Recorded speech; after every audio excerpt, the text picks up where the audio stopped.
2023년 8월 8일 화요일 새벽 기도를 함께 드리겠습니다. 하나님의 말씀은 시편 14편 말씀입니다. 어리석은 자는 그의 마음에 이르기를 하나님이 없다 하는도다. 그들은 부패하고 그 행실이 가증하니 선을 행하는 자가 없도다.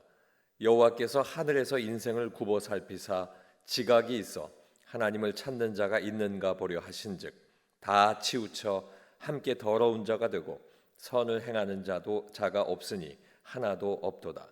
죄악을 행하는 자는 다 무지하냐. 그들이 떡 먹듯이 내 백성을 먹으면서 여호와를 부르지 아니하는도다. 그러나 거기서 그들은 두려워하고 두려워하였으니 하나님이 의인의 세대에 계심이로다. 너희가 가난한 자의 계획을 부끄럽게 하나 오직 여호와는 그의 피난처가 되시도다. 이스라엘의 구원이 시온에서 나오기를 원하도다.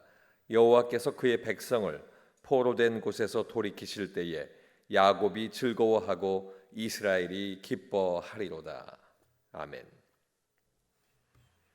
오늘 함께 읽으신 시편 14편 말씀을 통해서 악한 사람과 의인의 세대라는 제목으로 하나님의 말씀의 은혜를 나누겠습니다. 로마서 3장 10절 말씀에 보면 기록된 바 의인은 없나니 하나도 없다 이렇게 말씀하고 있고, 로마서 3장 23절 말씀에 모든 사람이 죄를 범하였으며 하나님의 영광에 이르지 못했다 이렇게 말씀하고 있습니다. 이 말씀은 하나님께서 창조하신 사람의 타락이 하나님과 멀어진 이유가 무엇인가 우리에게 알려주는 것입니다. 오늘도 계속 이어지고 있는 악한 세대의 그 악행, 이 악행이 하나님께서 택하신 의인의 세대와 어떤 차이가 있는지 오늘 다윗의 시편을 통해서 함께 알아보겠습니다. 첫 번째로, 악한 사람은 하나님이 없다 하고 의인의 세대는 하나님을 찾습니다. 1절과 5절 말씀인데, 먼저 1절 말씀에 보면 어리석은 자는 그의 마음에 이르기를 하나님이 없다 하는도다. 그들은 부패하고 그 행실이 가증하니 선을 행하는 자가 없도다. 5절에 보면 그러나 거기서 그들은 두려워하고 두려워하였으니 하나님이 의인의 세대에 계심이로다. 아멘. 어리석은 자는 지혜, 지식, 우리가 아는 이러한 것들이 부족한 사람을 뜻하는 것이 아닙니다. 만물의 창조주가 되시고 주관자가 되시는 하나님, 그 하나님을 부인하는 사람을 어리석은 자라고 표현하고 있습니다. 잠언 9장 10절 말씀에 보면 여호와를 경외하는 것이 지혜의 근본이요 거룩하신 자를 아는 것이 명철이니라 라고 말씀하고 있습니다. 결국 어리석은 자는 하나님을 알지 못하고 하나님이 없다고 단언하는 사람이어서 자신이 옳다고 행하고 또 자신이 생각하는 대로 행동하고 자신의 뜻만을 고집하기 때문에 하나님 앞에 교만한 사람이고 결국은 악한 사람입니다. 때문에 그들은 부패하고 행실이 가증하고 선을 행하는 자가 없는 사람들이 바로 그 악한 사람들입니다. 그러나 의인의 세대는 하나님께서 구원하시기로 택하신 모든 백성이고 하나님을 의지하고 하나님을 찾는 하나님의 사람들인 것입니다.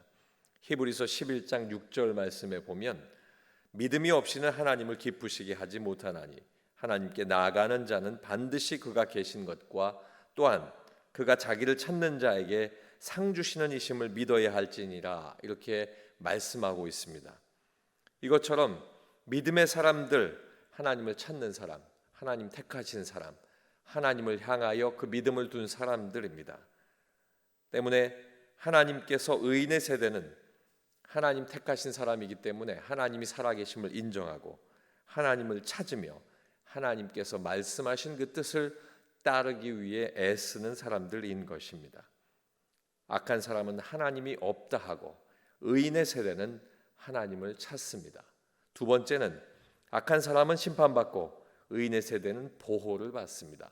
6절 말씀에 보면 너희가 가난한 자의 계획을 부끄럽게 하나 오직 여호와는 그의 피난처가 되시도다. 아멘. 하나님께서 창조하신 세상 속에 많은 인생들을 살펴보셨습니다. 그런데 말씀은 그들이 치우쳤고 더러운 자가 되었고 선을 행하는 자가 하나도 없다고 하셨습니다. 이러한 것은 사람 모두가 죄인이라는 선언입니다. 앞서 말씀드린 것처럼 악한 사람이라는 뜻입니다. 지금도 하나님을 부인하고 하나님을 대적하는 생각과 행동을 하는 사람들이 많이 있습니다. 하나님께서는 이 모든 사람들, 그 사람들을 악한 사람들이라 칭하시고, 그 악한 사람들은 하나님이 살아계신다 하는 것을 결국에는 두려워해야 한다 하는 것을 경고하고 있습니다. 하나님께서 살아계심은 진리입니다. 이 진리를 믿지 않는 악한 사람들은 하나님께서 하나님의 때에 반드시 심판하시겠다는 의지를 가지고 계시기 때문에 그들은 하나님을 두려워해야 한다 하는 것을 말씀을 통하여 증거하고 있습니다. 하나님의 심판은 하나님의 때에 하나님의 강권하심으로 시작되어서 악한 사람들을 반드시 심판하실 것입니다. 그러나 하나님의 성도들인 의인의 세대는 하나님께서 보호하시고 모든 성도들의 피난처가 되실 것입니다. 때문에 하나님께서 의인의 세대를 기억하시고 악인들의 심판의 날이 의인들에게는 구원의 날이 된다 하는 사실을 오늘 이 말씀을 통해서 알리시고 계시는 것입니다. 하나님 앞에 악한 모든 사람들은 심판의 날이 오고 하나님께서 택하신 의인의 세대는 반드시 구원의 날이 올 것을 오늘 우리는 기억해야 할 것입니다. 마지막 세 번째는 하나님의 계획은 의인의 세대에게 예비되어 있습니다. 7절 말씀에 보면 이스라엘의 구원이 시온에서 나오기를 원하도다. 여호와께서 그의 백성을 포로된 곳에서 돌이키실 때에 야곱이 즐거워하고 이스라엘이 기뻐하리로다. 아멘. 오늘 말씀을 노래하고 있는 이 다윗은 이스라엘의 구원이 시온에서 나오기를 원한다 이렇게 노래하고 있습니다.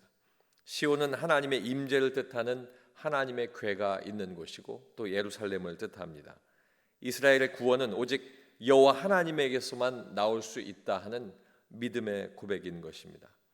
또한 하나님의 백성들이 어떤 억압에 있어도 하나님께서는 그 백성들을 포로에서 그 모든 묶임에서 돌이키실 때에 풀어주실 것이다. 압제로부터 벗어나게 될 것이다 라고 하는 것을 이야기합니다. 그리고 죄사함을 받고 죄와 사망의 권세에서 해방되어서 구원을 얻게 될 것이라는 선포가 이 말씀 속에 숨겨져 있습니다. 예수 그리스도를 통해서 훗날 하나님께서 모든 죄에서 의인의 세대를 구원하시겠다는 그 의지의 표명인 것입니다. 이렇게 성도들의 소망을 하나님께만 두고 믿음으로 확신할 때에 성도들은 인생의 기쁨을 비로소 누릴 수 있는 것입니다. 그리고 그때 성도들이 마땅히 해야 할 것이 있는데 하나님을 찬양하는 것입니다. 찬양하도록 지음받은 모든 사람들은 하나님 앞에 전심으로 기뻐하고 전심으로 찬양할 때 하나님께서는 그들에게 즐거움과 평안을 주시는 그 축복으로 인도하시게 된다 하는 말씀입니다. 이처럼 어두운 세상임에도 의인의 세대가 슬퍼하거나 두려워하지 않아야 하는 이유는 하나님께서 예비하신 계획이 있음을 우리는 알아야 한다. 오늘 7절 말씀을 통해서 우리에게 이야기하고 있습니다. 사랑하는 성도 여러분, 두려워할 것은 악인들입니다. 두려워하지 않아야 할 것은 바로 의인의 세대 우리들입니다. 예수 그리스도 안에서 구원받은 우리가 믿음 안에서 늘 하나님 앞에 서 있을 때 하나님께서는 우리의 보호자가 되시고 늘 악인들의 심판의 날이 우리의 구원의 기쁨의 날이 될 것을 알고 날마다 찬양하시는 저와 여러분 되시길 주님의 이름으로 축원합니다. 기도하겠습니다. 아버지 하나님, 악한 사람은 하나님이 없다 합니다. 악한 사람은 심판받게 될 것을 또한 말씀하고 있습니다. 그러나 하나님의 계획은 의인의 세대에 있어서 벌써 이미 즐거운 가운데 그 기쁨을 예비하셨고, 그리고 의인의 세대는 하나님을 찾으며 의인의 세대는 하나님께서 늘 동행함으로 하나님의 큰 뜻을 이루어 주시는 보호받는 세대임을 오늘 알게 하셨사오니 오늘 말씀을 통해서 하나님 주시는 귀한 은혜가 우리 안에 있게 하여 주시옵소서. 또한 아버지 하나님, 날마다 그리스도와 함께 동행하면서 하나님께서 우리에게 뜻하신 바 귀한 일들을 우리 모든 성도들이 함께 경험하며 이룰 수 있도록 인도하여 주시고, 아버지 하나님, 의인의 세대가 되어 하나님 앞에 영광 돌리는 귀한 하나님의 백성 되게 하여 주시옵소서. 예수님 이름으로 기도하옵나이다. 아멘.